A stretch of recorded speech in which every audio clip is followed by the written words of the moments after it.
Ketika kalian tertidur dan bermimpi pergi ke dunia fantasi, kamu pasti sangat antusias dengan dunia fantasi itu.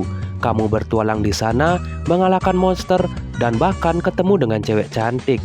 Tapi bagaimana jadinya jika semua itu ternyata sebuah kenyataan, dan kalian secara tidak sengaja membawa gadis dari dunia lain ke bumi?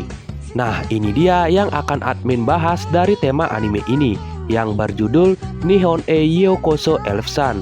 Daripada kalian penasaran, langsung aja admin mulai ceritanya. Di suatu kantor, tepat pada jam 12 malam, nampak ada seorang pria yang baru selesai dengan pekerjaannya. Dia bernama Kitase. Kitase ini ingin pulang tepat waktu. Namun ada salah satu rekan kerjanya yang ingin mengajak Kitase untuk ikut di acara minum-minum. Akan tetapi, Kitase menolak ajakan itu dan langsung pergi dari sana. Diketahui juga kalau Kitase ini selalu pulang tepat waktu dan menghindari acara-acara lainnya yang menurutnya tidak perlu. Saat di rumah, Kitase membuat makanan. Akan tetapi, sepertinya makanan itu untuk dijadikan bekal Kitase. Nah, setelah selesai membuat bekal, Kitase langsung pergi ke tempat tidurnya, lalu meletakkan bekal miliknya di dekat kasurnya. Setelah Kitase tertidur, tiba-tiba kasur dan Kitase melayang di saat itu. Kitase ternyata dibawa ke isekai dalam mimpinya. Kitase lalu terbangun di dunia fantasi yang sangat indah. Nah, ternyata diketahui Kitase ini waktu sejak kecil sudah bisa pergi ke dunia fantasi waktu dia bermimpi. Entah ini kenyataan atau hanya sebuah mimpi, masih menjadi misteri. Di dunia ini masih jam 7 pagi, sedangkan di bumi udah larut malam cuy. Bisa dibilang waktu di bumi dan dunia ini kebalik cuy. Seperti dunia fantasi pada umumnya, di sana juga ada macam-macam monster. Nggak cuma itu, ternyata Kitase di dunia ini masih terlihat muda seperti anak remaja. Karena waktu di bumi dan di dunia ini berbeda cuy. Tiba-tiba di saat itu ada seorang wanita yang memanggil nama Kazuhiko. Ternyata wanita elf ini bernama Mari. Dia memanggil nama Kazuhiko kepada Kitase. Ternyata Mari ini sudah kenal dekat bersama Kitase sejak dulu. Diketahui juga umurnya Mari ini sudah 100 tahun lebih. Alasan mengapa Mari menyebut Kitase Kazuhiko, ternyata karena Kitase menggunakan nama ini sejak dia kecil waktu pertama kali masuk ke dunia ini. Di sini Kitase ingin mengajak Mari untuk pergi ke reruntuhan. Akan tetapi di sini Mari sedikit kesal kenapa dia diajak ke reruntuhan. Namun Kitase mengiming-imingkan kalau dia akan memberikan bekal miliknya kepada Mari. Ya karena makanannya Kitase ini sangat enak, Mari pun gak mau menolak hal itu. Dan mereka akhirnya setuju untuk pergi ke reruntuhan berduaan. Ternyata reruntuhan itu bernama kota bawah tanah 1000 tahun. Dan pada akhirnya mereka sampai di tujuan mereka.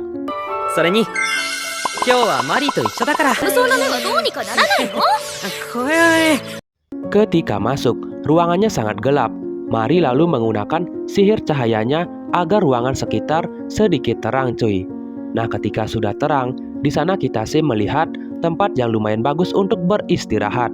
Kitase lalu mengajak Mari untuk memakan bekalnya dan beristirahat di sana.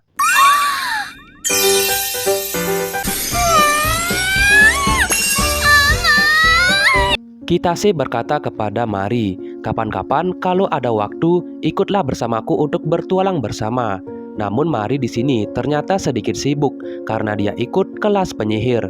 Tapi kata Mari, sekali-sekali nggak apa-apa ikut bersama Kitase.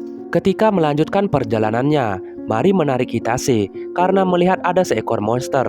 Namun tiba-tiba Kitase dengan pedenya menghampiri monster itu dan inilah yang terjadi. Yeay! 今日はエルフさんとお散歩ですか? 憎いっすね. Yang ternyata Kitase sudah kenal dengan monster itu. Kitase juga bisa bahasa monster. Tidak hanya itu, Kitase juga bisa bahasa elf. Maka dari itu, elf nggak mengerti apa yang dibicarakan oleh Kitase dengan monster itu. Nah, Mari pun menanyakan apa yang dikatakan monster itu. Kitase menjawab kalau monster itu menyuruhnya untuk berhati-hati karena di bawah tanah ini terdapat naga yang sedang bertelur. Nah, bener aja ketika mereka berdua sampai di ruangan bawah tanah, terdapat naga yang sangat besar di bawah. Nah, melihat naga yang besar itu, Mari pun kaget dan gak sengaja mengeluarkan suara bising. Karena hal itu, naga besar itu pun terbangun dari tidurnya. Dan seketika mereka terkurung di sana. Sihir cahayanya miliknya Mari seketika langsung mati saat itu juga. Dan mereka berdua pun langsung dihempaskan atau diserang oleh naga itu.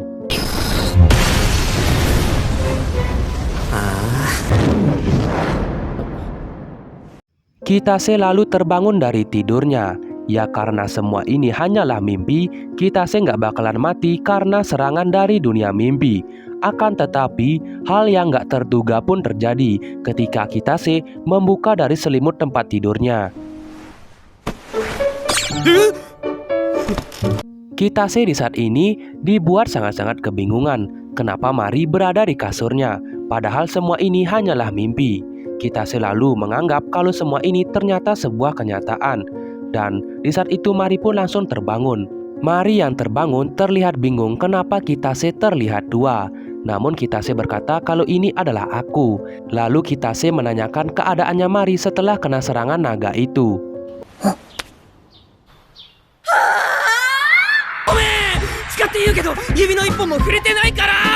Mari yang kebingungan menyuruh Kitase untuk menjelaskan semua ini nantinya. Dan karena Mari nggak punya pakaian, Kitase pun langsung membelikan suatu pakaian untuk Mari cuy. Setelah sampai di toko pakaian wanita, di sana Kitase pun melihat-lihat pakaian itu cuy. Waduh parah ya, apa itu? Wah. Dan Kitase pun masih bingung kenapa semua ini menjadi kenyataan. Padahal dirinya mengira kalau semua ini hanyalah mimpi. Karena Kitase di sini ngelamun dan sampai-sampai menatap pakaian itu, Kitase pun dianggap mesum cuy. Dan Kitase pun langsung cepat-cepat membeli pakaian itu. Setelah sampai di apartemennya, di sini Kitase yang awalnya khawatir nggak jadi khawatir karena melihat Mari yang sangat bahagia dan antusias melihat kota yang ada di sini. Karena melihat kota di sini sangatlah maju. Bahkan Mari menganggap kalau Kitase ini orang yang sangat-sangat kaya cuy. Di saat itu Mari pun menanyakan menara apa itu. Dan Mari juga beranggapan kalau kota ini sangatlah maju. Bahkan gedung-gedung di sini sangatlah tinggi, tidak seperti di negaranya. Nah, mumpung di sini sedang ada musim bunga sakura, Kisate pun ingin mengajak Mari untuk berjalan-jalan ke kota ini sambil menikmati mekarnya bunga sakura di sana. Nah, Kitase di saat ini juga mengambil cuti demi menemani gadis elf dari dunia lain. Kitase pun lalu memberikan pakaian kepada Mari. Nah, terlihat Mari sangat-sangat cantik menggunakan pakaian Jepang cuy. Omatase, Kazuhiko. Mari udah gak sabar pergi jalan-jalan di kota ini. Sangat-sangat antusias ya si Mari ini. Dan Kitase pun bilang kalau Mari sangat cantik menggunakan pakaian itu. Lalu Kitase memberikan suatu topi untuk menutupi telinganya Mari. Karena di dunia ini gak ada yang namanya elf. Mari pun gak mempermasalahkan hal itu. Lagi pula topi ini sangat imut buat dirinya. Nah mereka berdua pun langsung pergi jalan-jalan. Akan tetapi saat naik mobil di sini Mari pun sangat-sangat ketakutan karena mengira mobil ini adalah monster cuy. Nah mereka pun sampai di tempat makan. Di saat itu pun Kitase memesan sebuah makanan. Terlihat Kitase menggunakan bahasa Jepang di sana. Itu ngebuat Mari kebingungan bahasa apa ini anjay. Nah di saat itu Mari pun langsung menyuruh Kitase untuk menjelaskan semua ini. Nah Kitase pun langsung menjelaskan. Dia bercerita tentang dirinya waktu kecil. Ketika dia waktu kecil, dia selalu membaca buku-buku fantasi sampai buku itu lecek cuy. Nah, di saat itu juga Kitase setiap hari ketika dia tertidur, dia selalu berpindah ke dunia lain. Yang awalnya dia mengira itu hanyalah mimpi dunia fantasi dirinya. Tapi setelah semua kejadian ini, Kitase melihat Mari yang terbawa ke bumi saat mimpinya. Kitase pun lalu menyadari kalau semua ini adalah kenyataan. Dan Kitase bisa pergi ke dunia lain bolak-balik ketika dia tertidur cuy. Kitase juga beranggapan kalau tubuh asli Mari yang berada di dunia lain sedang tertidur.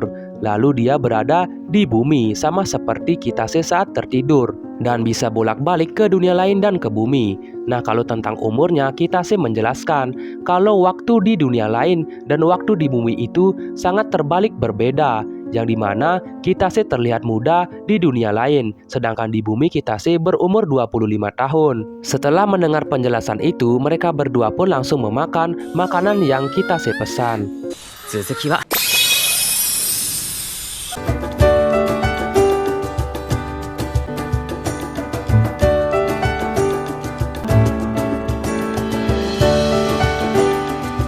Setelah selesai makan-makan, Mari bersama Kitase pun langsung pergi ke tempat bunga sakura mekar dan mereka berdua pun menghabiskan waktu bersama. 日本へようこそエルフさん。こうして僕らは一緒に。魔物がいないとこんな世界になるのかしら。その時は一緒に暮らして。そうね、別に構わないわ。 Setelah selesai jalan-jalan, mereka kembali ke apartemennya. Kitase menyuruh Mari untuk mandi. Betapa kagetnya Mari melihat bak mandinya seperti bak mandi bangsawan. Lalu Kitase memberikan sabun. Nah, Mari pun juga kaget melihat sabunnya yang sangat-sangat wangi saat dicium cuy. Mari pun langsung mandi dengan perasaan bahagia. Sedangkan Kitase memasak makanan malam untuk mereka berdua makan malam. 素敵でしょうね。 Setelah Mari selesai mandi, dia pun mencium aroma makanan yang dibuat Kitase sangat-sangat wangi cuy. Di sini Mari pun udah nggak sabar memakan makanan itu dan sangat antusias ketika memakan makanannya.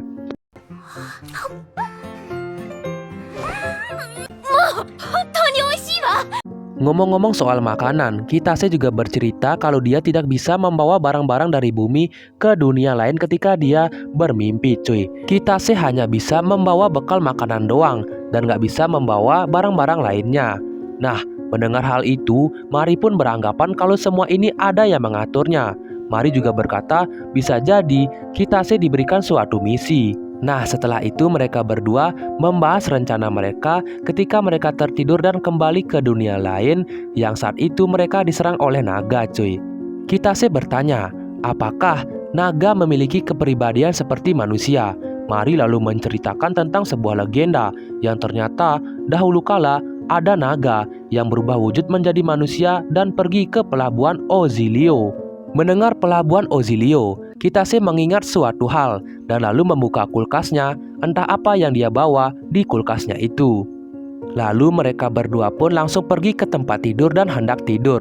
Di sini Kitase merasa malu ingin tidur dengan Mari cuy, tapi Mari langsung mengajak Kitase untuk berbaring bersama di sana. Dan di sana juga disediakan minuman dan bekal untuk mereka berdua. Lalu mereka berdua berada di atas ranjang yang sama. Kitase juga berkata kalau saat kita diserang naga, kita dalam posisi berpelukan. Nah, maka dari itu kita harus berposisi berpelukan yang sama. Anjay! Dan bener aja mereka berdua pun terbangun di dunia fantasi. Nah, mereka berdua pun langsung disambut oleh naga itu lagi yang tiba-tiba menghampiri mereka berdua dan hendak menyerangnya. Tapi di sini mereka berdua berhasil menghindarinya. Kitase lalu mencoba menenangkan naga itu karena mereka nggak ada niat buruk. Lalu Kitase memberikan suatu minuman untuk permohonan maaf mereka. Nah, ternyata ketika Kitase mendengar pelabuhan Ozilio, di sana ternyata pelabuhan itu terkenal dengan bir yang sangat enak. Kitase pun beranggapan kalau naga itu mengincar bir yang sangat enak. Dan benar saja ketika Kitase membuka botol bir itu, naga itu pun langsung ingin berbicara kepada Kitase. Lalu naga itu menerima permohonan maaf Kitase sebagai gantinya diberikan minuman bir itu cuy. Lalu Kitase berkata kepada Mari kalau negosiasi mereka diterima oleh naga itu. Lalu mereka berdua pun diajak masuk ke dalam bawah tanah. Naga itu juga penasaran dan bertanya kenapa Kitase bersama elf itu tiba-tiba bisa menghilang saat waktu kemarin diserang. Kitase pun lalu menjawab kalau mereka berdua berpindah ke dunia lain cuy, atau dunia miliknya Kitase. Naga itu lalu berkata, "Hohoho, kamu manusia yang sangat menarik." Lalu naga itu menunjukkan telur-telurnya kepada Mari bersama Kitase cuy. Namun tiba-tiba naga itu mencium suatu aroma di tasnya Kisate, lalu menanyakan apa yang kamu sembunyikan Kisate. Kisate pun lalu mengeluarkan bekalnya. Kisate lalu berkata, jika tidak kuat dengan aroma bekal ini maka dia akan menyingkirkannya.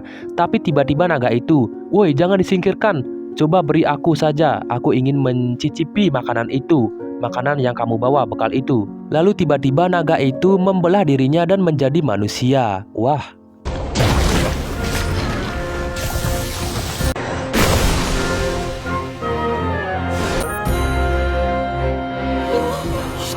Kitase bersama Mari pun kaget melihat wujudnya naga itu menjadi manusia.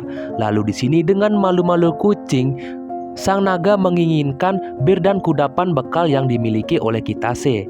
Namun Kitase di sini awalnya menolak karena itu bekal miliknya, nggak bisa makan dong nantinya.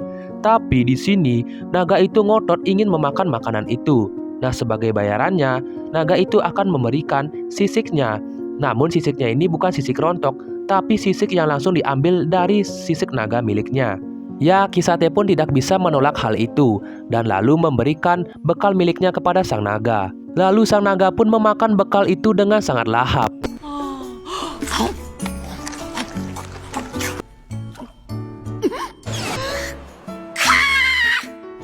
Karena Mari nggak bisa bahasa naga, Kisate menjelaskan kalau sang naga menukarkan sisiknya demi bekal miliknya. Mendengar itu, Mari pun langsung kaget karena sisik naga sangatlah mahal dan langka. Bahkan para penyihir pun rela menguras hartanya demi sisik naga itu. Sampai ada juga terjadi peperangan hanya merebutkan sisik naga itu, cuy. 汗じゃ食べたら消えた。さっきまであったのに。汗じゃ食べたら消えた。 Nah, karena makanan sang naga ini sudah habis dan tersisa makanan miliknya Mari, di sini Kisate nggak mau memberikannya karena itu adalah bekal miliknya Mari. Mendengar hal itu, naga itu pun langsung ngambek, tapi dia akan memberikan batu kristal yang terdapat milik darahnya kepada Mari untuk menukarkan bekal miliknya. Mendengar batu yang tercampur dengan darahnya sang naga, di sini Mari sangat kaget dan menyuruh Kitase untuk menyerahkan bekal itu secepat mungkin kepada sang naga karena batu itu sangat-sangatlah berharga. Lalu mereka pun menyerahkan bekal itu dan pergi dari sana. Tapi di sini sang naga berkata, "Lain kali mampirlah ke sini dan bawakan aku 4 bekal. Bukan. 5 bekal, bawakan aku 5 bekal ketika kalian mampir ke sini, cuy." Sedangkan mereka berdua pun langsung pergi dari sana. いや、4つ持ってくるがいいぞ。 Mari lalu menjelaskan kalau batu yang terdapat darah sang naga bisa menyembuhkan segala macam penyakit, cuy. Maka dari itu, batu itu menjadi sangat langka dan dicari-cari oleh semua orang. Mereka pun gak berani menjual apa yang diberikan sang naga karena nantinya sang naga bisa ketahuan sarangnya dan dicari oleh semua orang. Dan mereka berdua pun tidak boleh seenaknya menjual barang pemberian dari sang naga. Dan terpecahkanlah kasus kenapa reruntuhan kuno ini 1000 tahun yang lalu bisa hancur. Karena terdapat banyak sekali manusia yang mengincarkan barang-barang miliknya sang naga, telur, bahkan sisiknya dan batu itu. Dan mereka berdua pun akan menjual sisik naga dan batu itu ketika sang naga telah pindah dari sarang ini ke tempat sarang yang baru. Dan mereka berdua pun keluar dari reruntuhan ini, cuy. Setelah sampai di luar, mereka berdua berencana untuk pergi ke toko terdekat, ke kota terdekat untuk membeli makanan. Karena bekal mereka sudah dihabis makan oleh sang naga. Dan lalu malamnya mereka berdua akan berpisah karena Kitase akan pergi ke Jepang saat dia tertidur malam ini. Tapi di sini Mari pun ingin ikut ke Jepang dan menyuruh untuk Kitase mengajarkan dia berbahasa Jepang, cuy. Mendengar hal itu, Kitase pun langsung bahagia, cuy. これから日本語を教えてちょうだい。